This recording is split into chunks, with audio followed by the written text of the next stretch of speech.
Em nome do Pai, do Filho e do Espírito Santo. Amém. Amados irmãos e irmãs, é com muita alegria que nós estamos aqui para juntos estudar e meditar a primeira leitura que a Igreja nos apresenta para esta quarta-feira, dia em que nós celebramos o evangelista São Lucas. É por esse motivo que hoje, a liturgia que até então nós estávamos acompanhando, com a primeira leitura sendo lá da carta de São Paulo aos Romanos, nós vamos dar uma pausa para hoje ver leituras próprias. É isso que a liturgia nos propõe. Dentro desse contexto, a primeira leitura vem lá de 2 Timóteo, capítulo 4, e nos diz assim: Caríssimo, Demas me abandonou por amor deste mundo, e foi para Tessalônia. Crescente foi para a Galácia, Tito para a Dalmácia, só Lucas está comigo. Toma contigo Marcos e traze-o, porque me é útil para o ministério. Mandei Tíquico a Éfeso. Quando vieres, traze contigo a capa que deixei em Troade, em casa de Carpo, e os livros, principalmente os pergaminhos. Alexandre o ferreiro tem me causado muito dano. O Senhor lhe pagará segundo as suas obras. Envia-o também tu, pois ele fez forte oposição às nossas palavras. Na minha primeira defesa, ninguém me assistiu, todos me abandonaram. Oxalá que não lhe seja levado em conta. Mas o Senhor esteve ao meu lado e me deu forças. Ele fez com que a mensagem fosse anunciada por mim integralmente e ouvida por todas as nações. Amados irmãos e irmãs, quero chamar a atenção sobre esta primeira leitura alguns pontos, né? Primeiro, eu quero comentar que ela é escolhida justamente porque dentro do texto é citada a pessoa de Lucas. E aí, como nós estamos celebrando o evangelista, tem tudo a ver. Inclusive, nos cursos de teologia, é isso que a gente estuda. Provavelmente, Lucas ele bebe da pregação de Paulo. Então é interessante você observar que o Evangelho de Lucas ele fala muito da misericórdia de Deus. E Paulo pregava muito isso, né? Paulo é conhecido como apóstolo dos gentios, o apóstolo dos pagãos. E no Evangelho de Lucas, os pagãos eles acabam recebendo uma atenção meio que central também no texto. Mas eu queria fazer uma reflexão com vocês dentro daquilo que é colocado aqui. Ora, Paulo escreve uma carta, então por isso que aparecem tantas informações muito coloquiais, né? Falando que fulano me abandonou, que traga alguma coisa para ele, que faça isso, que faça aquilo outro. E eu quero refletir com vocês um pouco da visão, né, que Paulo coloca nesta carta, que inclusive ilumina a nossa vida cristã.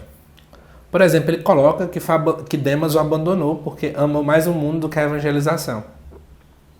Quantos de nós passamos por situações assim?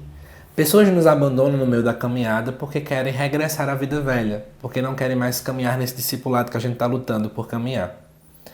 A mesma dor que a gente sente quando isso acontece é a dor também que Paulo acaba sentindo aqui, né? Ele se sente sozinho, apenas Lucas está com ele.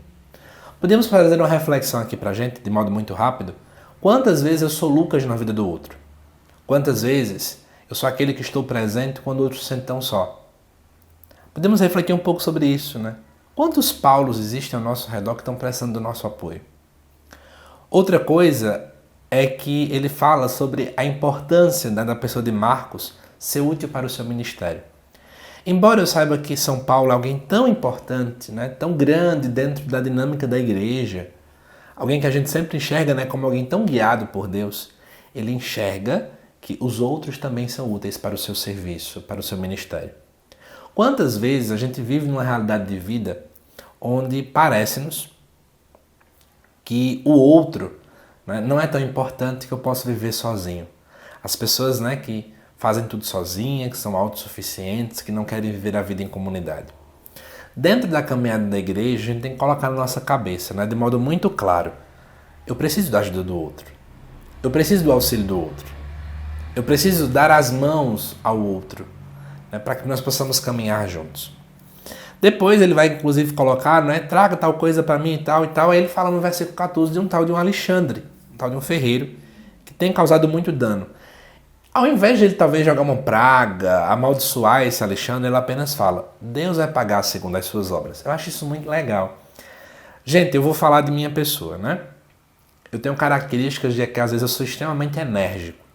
Mas quando eu olho uma palavra como essa, eu digo, Senhor, eu preciso aprender a não ser tão enérgico com as situações e entender que se alguém faz alguma coisa contra mim, se alguém me fere, se alguém é pedra de tropeço, se alguém joga a pedra em mim, eu preciso ter calma.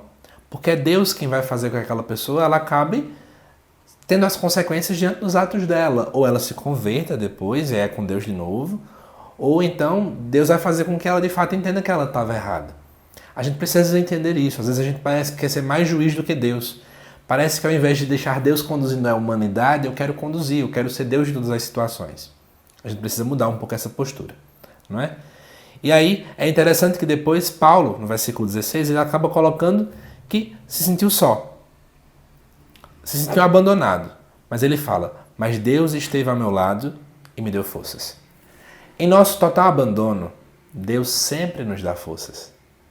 Como a gente precisa aprender que quanto mais sozinho eu estou, mais parece que a força de Deus se faz presente. Mas eu noto, mas eu sinto que Ele está ao meu lado, que Ele está comigo. Amados irmãos e irmãs, a gente precisa amadurecer mais nesse aspecto. Deus está comigo, Deus ele está ao meu lado, portanto, não tem para que eu me sentir sozinho. Se você talvez está acompanhando esse vídeo, você se sente muito só, pare para refletir que é nos maiores momentos de solidão que eu mais percebo o aconchego de Deus, que mais eu noto que Ele está comigo.